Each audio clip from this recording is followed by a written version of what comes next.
সুপ্রভাত। কেমন আছেন আপনারা সবাই? আমি অনন্যা, অনন্যার ব্লগসের আরও একটি ঝাঁ চকচকে নতুন ব্লগে আপনাদের সকলকে জানাই অনেক অনেক অনেক স্বাগত। আশা করছি আপনারা সকলে খুব ভালো আছেন, সুস্থ আছেন, নিরাপদে আছেন। আমরাও বেশ ভালোই আছি। আজ দিনটি শনিবার, সকাল এখন 8টা মতো বাজে। আপনাদেরকে সাথে নিয়ে ঠিক এখন থেকেই আজকের ব্লগটি আমি শুরু করছি।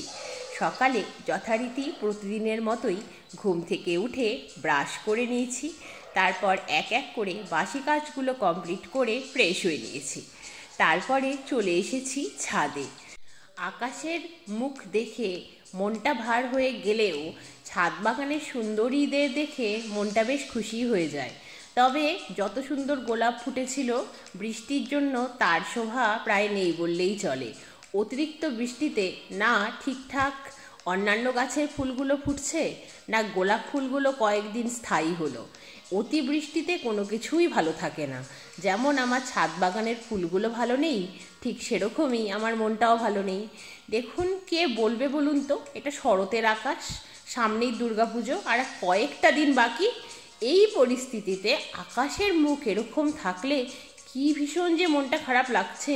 শুধুই মনে হচ্ছে পুজোতে আদতেই ঠাকুর দেখতে যাওয়া হবে তো, এই চিন্তাতেই মাথা যন্ত্রণা করছে প্রায়শই।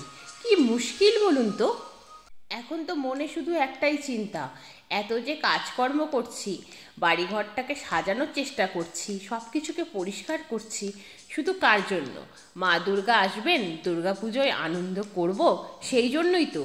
তো বৃষ্টির জন্য যদি সেই আনন্দটুকুও মাটি হয়ে যায়, তাহলে এত খাটছি কেন আমি? পুজো গণ্ডার দিনেই তো আরাম করে এই কাজগুলো করা যেত। এখন সময় হয়ে গিয়েছে কম, আর এই কাজ হয়ে গিয়েছে বেশি। যদি সময় বেশি থাকতো তাহলে কি এত তাড়াহুড়ো করতে হতো? কখনোই না।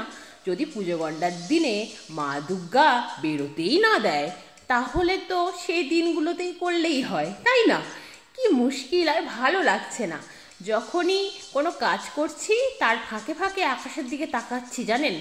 আকাশের দিকে তাকিয়ে বোঝার চেষ্টা করছি, বৃষ্টি পড়ছে না মেঘ হয়ে আছে, রোদ রোদ ভাব কি হলো, পুজোতে কেমন কাটবে দিনগুলো।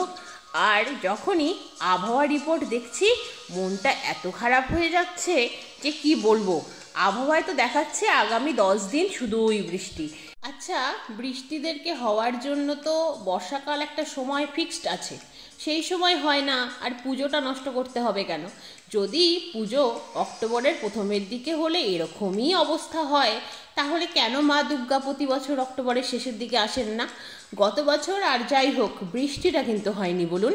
গত বছরের মতো হলেই হতো, এত তাড়াহুড়োও হতো না, আর কটা দিন হাতে পাওয়া যেত, মাও ভালোভাবে পুরোপুরি সুস্থ হয়ে যেত, সব দিক দিয়েই তো লাভ হতো। তা না, আগে ভাগে আসছেন মা, তাও আবার একদিন কম, নবমী দশমী তো একসাথে। আর এরই মধ্যে এই অকাল বৃষ্টি, এত বিরক্তিকর লাগছে। কখনো বৃষ্টি ছাড়ছে না, রোদের মুখ কতদিন হলো দেখিনি বলুন তো। আচ্ছা, আপনারা যে যেখান থেকে আমার এই ব্লগটি দেখছেন, তারা বলুন তো, আপনাদের ওখানে রোদ উঠছে, নীল আকাশে সাদা তুলোর মতো মেঘ উড়ে বেড়াচ্ছে? হয়তো হচ্ছে, আমি তো জানি না। আমাদের বালুরঘাটের আকাশ এরকমই, খুব মনটা খারাপ লাগে জানেন সব সময়। বালুরঘাটে প্রায় 50খানা মতো পুজো হয়, বেশিও হতে পারে, কম তো হবে না গ্যারেন্টি। সেই পুজো ঠাকুর আমি ছোটোবেলা থেকে এমনভাবে দেখেছি, বাবা দেখিয়েছেন আর কি। আমি ঠাকুর না দেখলে পাগল হয়ে যাই জানেন। ঠাকুর আমায় দেখতে হবে, বাই হুক আর বাই ক্রুক। সেই মেয়েটার এরকম আকাশ দেখে কেমন মনে হচ্ছে বলুন তো। যাদের ছোট থেকে এই ঠাকুর দেখার সেরকম অভ্যেস নেই, তাদের হয়তো এতটা খারাপ লাগবে না, কিন্তু আমার আবার সব ঠাকুর দেখার ভীষণ অভ্যেস। বাবার সাথে ছোটোবেলায় রিক্সা করে যেতাম, আর ঠাকুর সব গুনে গুনে রাখতাম, জানেন কটা দেখলাম। বালুরঘাট একটা ছোট্ট শহর হতে পারে, কিন্তু তাতে 50টারও বেশি পুজো হয়। এটি বালুরঘাটের ঐতিহ্য। তার সাথে তো আবার হিলি রয়েছে, হিলিতে তো খুব সুন্দর দুর্গাপুজো হয়, সেই জন্যই হিলিতেও আমি প্রতি বছরই যাই। তার সাথে তো গঙ্গারামপুর রয়েছে, এগুলো তো এক্সট্রা।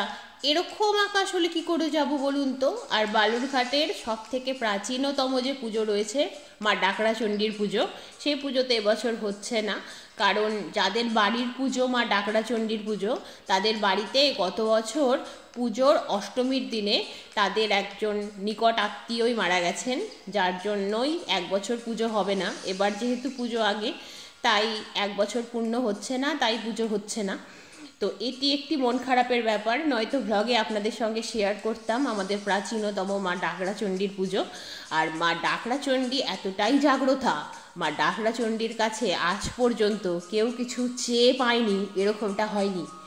তো যাই হোক, সামনের বছর হবে, তখন আপনাদের সঙ্গে অবশ্যই শেয়ার করব আমি। দেখুন, আপনাদের সাথে এই পুজো নিয়ে গল্প করতে করতে আমার কিন্তু সব কাজই সমাধা হয়ে গেল। যথারীতি যখন আপনাদের সঙ্গে এই গল্প শুরু করেছিলাম, তখন আমি গতকালের আধা ভেজা কাপড়গুলো ছাদে রোদে দিচ্ছিলাম। তারপরে এক এক করে গাছ থেকে ফুল তুলেছি।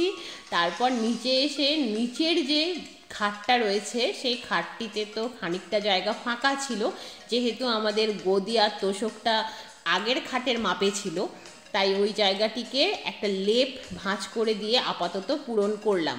পুজোর পরে একটা ম্যাট্রেস কিনবো। আর আজ ভাবছি যদি সন্ধেবেলা আকাশটা একটু ভালো হয়, তাহলে ওপরের খাটের জন্য একটা ম্যাট্রেস কিনে আনবো।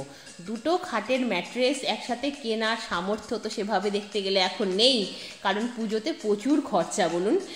আর তারপরে যথারীতি ডাইনিংয়ের যে ওপরে শেলফটা রয়েছে, সেই শেলফটিকে ক্লিন করে তার উপরে একটা কাপড় দিয়ে দিলাম। তারপরে রান্না বান্না শুরু করেছি। আজ একেই শনিবার, তার মধ্যে রান্না করেছি ভীষণই শর্টকাট মেনু, শুধু অড়হরের ডাল, আলু সেদ্ধ আর ঝিঙে পোস্ত, আর তার সাথে পাঁপড় ভাজা, ব্যাস এইটুকুই। তারপর ছাদে আরও এক পর্তন ভিজে জামা কাপড়গুলো মেলা হলো। তারপর নিচে এসে গ্যাস আর রান্নাঘর ক্লিন করে নিলাম। তারপরে সারলাম স্নান। তারপরে করলাম পুজো। পুজো সেরে লাঞ্চ করে একটু রেস্ট করলাম। তারপর খুব তাড়াতাড়ি সন্ধে হয়ে যায় এখন, আর মেঘলা আকাশ হওয়ার জন্য তো আরোই তাড়াতাড়ি হয়ে যাচ্ছে।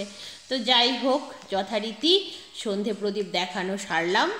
তারপরে সান্ধ্যকালীন চা খেয়ে বাইরে বেরিয়ে দেখছি আকাশে তারা। এই দেখে মনটা খুশি হয়ে গেল। তাড়াহুড়ো করে রেডি হয়ে মায়ের সাথে বেরিয়ে পড়লাম ম্যাট্রেস কিনতে। ম্যাট্রেস তো কেনা হলোই, তার সাথে কিনে আনলাম বাড়ির এন্ট্রান্সের জন্য আর বাথরুমের বাইরে পাতার জন্য দুটো পাপোশ কিনে বাড়িতে ফেরার সময় দেখছি কোনো প্যান্ডেলে মা দুর্গা রং হচ্ছে, আর কোনো ক্লাব লাইটিং লাগিয়ে দিয়েছে। এত সুন্দর লাইটিংগুলো দেখে মনটা ভরে গেল। লাইটিংগুলো আবার জ্বালিয়েও দিয়েছে। সেই পুজো তো চলেই এলো বলুন। লাইটিংগুলো দেখে খুশি খুশি মনে বাড়িতে ফিরে এলাম। বাড়িতে ফিরে আসার কিছুক্ষণের মধ্যেই ম্যাট্রেস নিয়ে সেই দুই ভদ্রলোক চলে এলেন। খাটে তো সেট করাও হলো। আপনারা অবশ্যই জানাবেন কেমন হয়েছে ম্যাট্রেসটি। এটি অর্থোপেডিক ম্যাট্রেস, যেখানে শুলে মায়ের যে ব্যথার শরীর, ব্যথাটা একটু হলেও কম হবে। এটি অর্থোপ্লাস, তাই ভাবলাম নেবই যখন অর্থোপেডিকে নিয়ে নিই। তারপরে যথারীতি বাবার ডিনার পর্ব সারা হয়ে গেলে আমি বানালাম ভেজ হাক্কা নুডলস। বানাতে ভীষণ কষ্ট হচ্ছিল, কারণ আজকে হাক্কা নুডলসগুলো ধোয়ার সময় ভেঙে যায়নি। যাই হোক, দেখতে তো খুবই সুন্দর হয়েছে, জানি না খেতে কেমন হলো। সস সহযোগে খেয়ে দেখলাম জব্বর হয়েছে। তাহলে আজকের এই স্পেশাল ডিনারের সাথে আজকের ব্লগটি এ পর্যন্তই। আবার আপনাদের সঙ্গে দেখা হবে খুব শিগগিরই অন্য একটি নতুন ব্লগে। আপনারা ততক্ষণ খুব ভালো থাকবেন, সুস্থ থাকবেন, সাবধানে থাকবেন, নিরাপদে থাকবেন। ব্লগটি কেমন লাগলো জানাতে ভুলবেন না কিন্তু। আজকের মতো বাই বাই।